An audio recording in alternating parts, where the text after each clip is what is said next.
හොඳයි මේ වීඩියෝ එකෙන් අපි කතා කරන්න යන්නේ දැන් ඔයාලා මේ දැක්ක මියුසික් වීඩියෝ එකේ වගේ යම්කිසි වීඩියෝ එකක් අවසන් වෙනකොට කොහොමද අපි බ්ලැක් බාර්ස් දෙකක් හිමීට ඇවිල්ලා වීඩියෝ එක ක්ලෝස් වෙන විදියට ක්‍රොප් ඉෆෙක්ට් එක පාවිච්චි කරලා මේ විදියට වීඩියෝ එක ක්ලෝස් වෙන්න හදාගන්න කියලා අපි කලින් වීඩියෝ එක නතර කරපු තැන ඉඳන් මේක කන්ටිනියු කරනවා. කලින් වීඩියෝ එකේදී අපි ඕපනින් එකට ක්‍රොප් ඉෆෙක්ට් එක දාගත්ත හින්දා මෙතන අපිට ක්‍රොප් ඉෆෙක්ට් එක ඕල්රෙඩි තියෙනවා. මම මේ වැඩේ කරන්න මුලින්ම කරන්නේ වීඩියෝ එකේ එන්ඩ් එකට යනවා. වීඩියෝ එකේ එන්ඩ් එකට ගිහිල්ලා අපි බලමු මේකේ වීඩියෝ එක එන්ඩ් වෙන්නේ 14:21න් වගේ right. මම 14:21 තියෙන තැනට ගිහිල්ලා ඊට පස්සේ ආපස්සට තප්පර දෙකක් එනවා. ඒ කියන්නේ මට ඕන තප්පර දෙකක් වගේ කාලයක් ඇතුළත හිමීට වීඩියෝ එක ක්ලෝස් වෙන විදියට හදාගන්න. ඔයාලට තප්පරයක් ඇතුළත ක්ලෝස් වෙන්න හදාගන්න ඕන නම් ඔයාලා එක තප්පරයක් ආපස්සට ගන්න. මට තප්පර දෙකකට අවශ්‍ය නිසා මම තප්පර දෙකක් වෙන්න ආපස්සට ගන්නවා. 14:21 තියෙන්නේ. මම ගන්නවා 13:21 12:21 කියන තැනට එනකම් මම මෙතන ආපස්සට ගන්නවා හිමීට මෙන්න මේ විදියට. එහෙම නැත්නම් මට මෙතන මැනුවලිම කෙලින්ම 12:21 දෙන්න පුළුවන්. right මම 12:21 මැනුවලි දුන්නා. 12:20ටම ගත්තා. මිලි තප්පරයක් අඩු ඒක එච්චර හිතන්න එපා.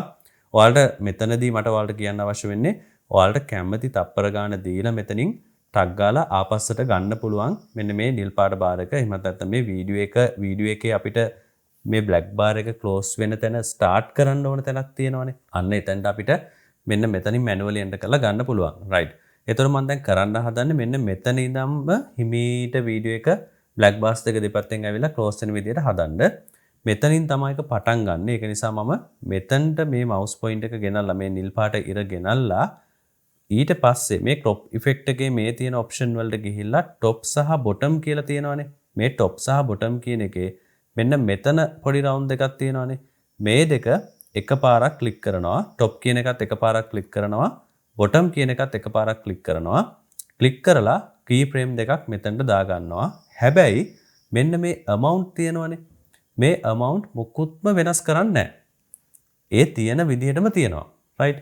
මොකද මට මෙතනින් මේක ක්ලෝස් වෙන්න ඕනේ නැහැ. මට මෙතනින් මේක මාක් කරගන්න විතරයි ඕනේ. මේ වින්ඩෝ එක ක්ලෝස් වෙන්න ස්ටාර්ට් වෙන තැන. ඒක නිසා මේ ක්‍රී ෆ්‍රේම් දෙක දා ගන්නවා. හැබැයි මෙතන amount මොකුත් වෙනස් කරන්නේ නැහැ.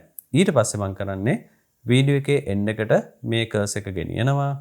ගෙනහිල්ලා 14:21 right ගෙනහිල්ලා දැන් මම කරන්නේ සම්පූර්ණ මේ වින්ඩෝ එක වැහෙන විදිහට මෙන්න මෙතන අගයන් දෙක වෙනස් කරනවා. සම්පූර්ණ වැහෙන්න නම් අපි උඩින් 50කුයි යටින් 50කුයි විදිහට තමයි amount එක දෙන්න ඕනේ මෙතන. මම මේක දෙනවා 50ක් දීලා එන්ටර් කරනවා. ඊට පස්සේ bottom කියන එකෙත් 50ක් දීලා එන්ටර් කරනවා. right දැන් සම්පූර්ණ වින්ඩෝ එක ක්ලෝස් වෙලා තියෙන්නේ. අපි දැන් බලමු කොහොමද අපි මේ ඇප්ලයි කරපු එක වැඩ කරන්න කියලා. මම 12:21 ඉඳන් තමයි මේක දීලා තියෙන්නේ. 12:09 ඉඳන් මම ප්ලේ කරනවා. right ඔයාලා දැක්කා ලස්සනට අන්න ඒ විදිහට වීඩියෝ එක ක්ලෝස් වෙනවා. ඉතින් මෙන්න මේ විදිහට බොහොම පහසුවෙන් ඔයාලටත් මේ වීඩියෝ එකක් ඕපන් වෙන එක සහ ක්ලෝස් වෙන එක ක්‍රොප් ඉෆෙක්ට් එක පාවිච්චි කරලා හදා ගන්න පුළුවන්. එහෙනම් අපි ඊළඟ වීඩියෝ එකෙන් හම්බෙමු.